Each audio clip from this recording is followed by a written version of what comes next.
Hi. Hi again. My name is Álvaro Espinosa with B9 Sigma Consulting Group. And in this video, in this training, we're going to review the stage number 2 in our continuous improvement system. Basically, we in B9 Sigma, we help organizations to increase their profitability, cutting 20 to 30% of your total manufacturing costs through Lean Six Sigma initiatives. So our system is, as we have been discussing, is basically composed or made up of four stages. The first stage number 1 is gap analysis, where you stand versus world-class organization. We understand what is the gap that you have. Stage number 2 is containment. Make sure that you are delivering value to your customers, understand that, and set up a 30, 60, 90-day plan to tune that around. And again, this is our differentiator from other consultants, because most of consultants, they don't want to go there.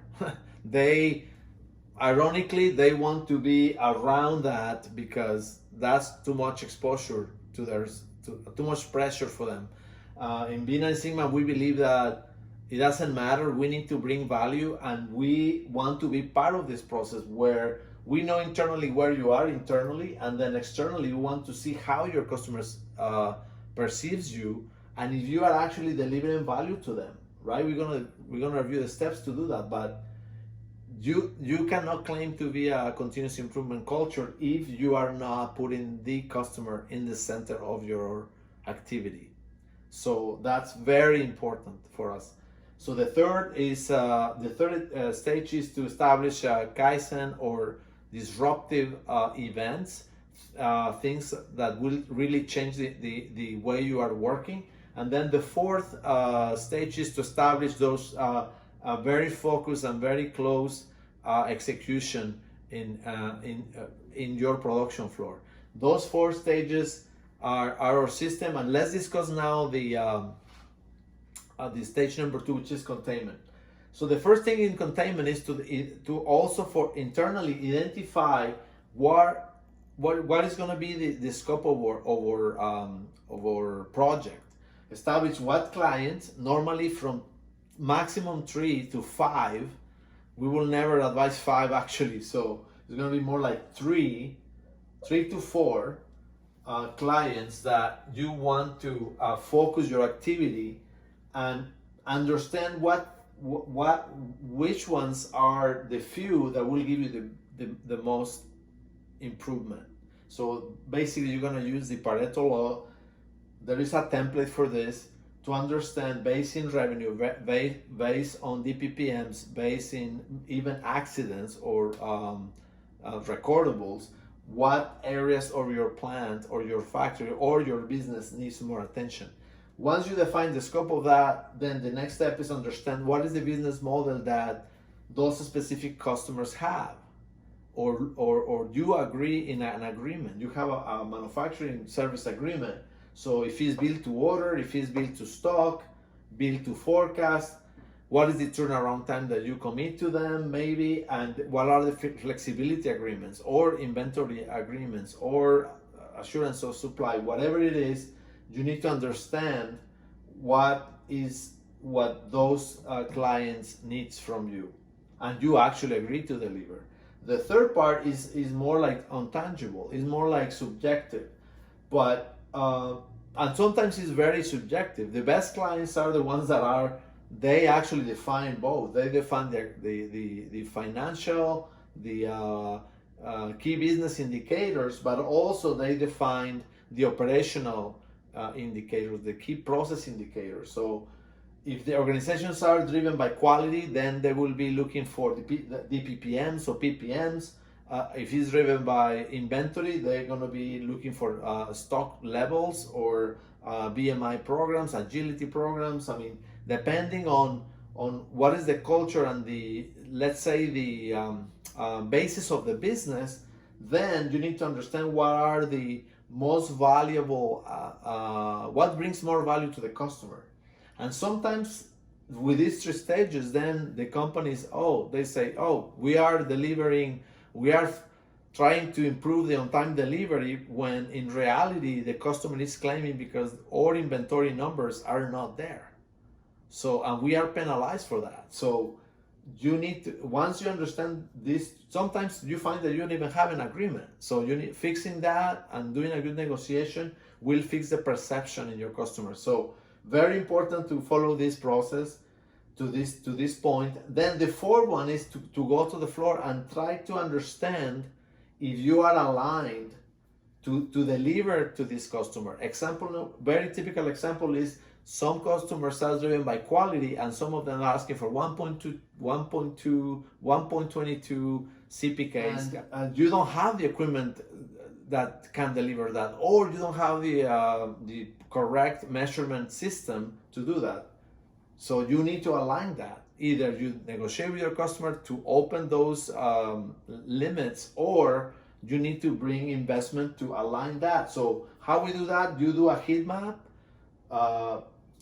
reviewing exactly these 6 M's. In our case, we added management and the environment or infrastructure, and review if equipment, if the people, training, methods, and materials are aligned to deliver the value that the customer wants. Once you do that heat map, the stage number 5 is to establish a follow-up system, which we recommend a war room.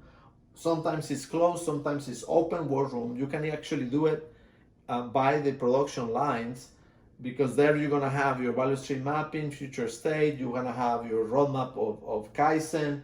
You probably will be measuring some key metrics on attendance, on turnover, whatever it is. You need to have a place where the team can have discussions about improving the system. So W3 meanings what, when, who. This is a old tool from Motorola, my Motorola Texas Instruments days, that then we link to the 8 trees, the lean thinking, where you can actually now improve a process, any process, using this methodology. And then what we propose is to have very close follow-up 9, 12, 3, 6 meetings, which means every 3 hours you're going to be meeting with your team, making sure that things are on progress. These are very short, we touch meetings where you come back, team back, and say, hey, where we stand, is something in the way to deliver what we plan for that day. And this is actually what allows you to, it's a lot of energy, but it's what actually allows you to change a program and improve your customer perception, or improve your customer value generation. The last part is we recommend to establish a steering committee. You involve the customer. There is no one case that I haven't seen where the customer has to have some level of responsibility to improve the entire program. What it does mean? What does it mean? Sometimes we need some deviations. Sometimes they didn't specify correctly a process, or maybe they're unaware of some design issues, or you will see, but it's always, we always recommend that the customer put some skin in the game, establishing a steering committee with you, and Bean and Sim is also open to be part of that, because we want to be part of the improvement, and we are going to be organizing the disruptive Kaizens, or the disruptive events. Some of them will be part of these plans. Some of them, for sure, that will change the entire performance of your line, needs to be documented to a client, and that's fantastic, because that will put that will show your commitment to your client. So what happens then is from going daily to weekly to monthly, those meetings can be spaced out, and normally the customer is the one to say, oh, once you gain some trust and some trust on your execution, then the customer is the one that will say, yeah, let's just continue meeting bi-weekly, or maybe once a month, and then maybe once a quarter, once it's in control, just in the normal QBRs.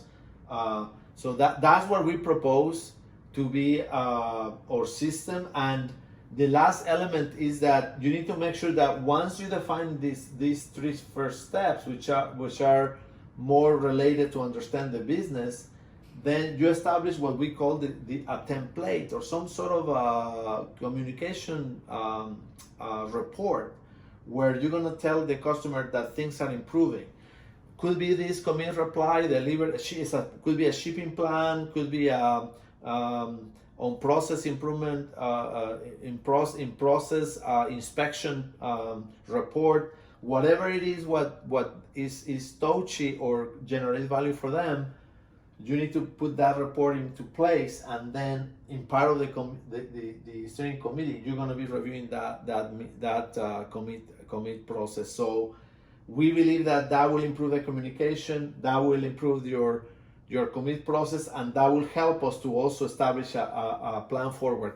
Important that you establish this in a systematic way, so the next time, the next round, or the next MPI, whatever it is, the next project, you use the same standardized way to improve your system. So this is what we propose in B9 Sigma. I hope this video will help you. If you have an existing problem, try to follow these steps. Give us a call, write us an email. We will be happy to support you with a non-obligation consulting call, whatever you need. Any template, any questions, please. You have the number there, the email, and we will see you next time in the next video, the next training session. Thank you so much, and see you around.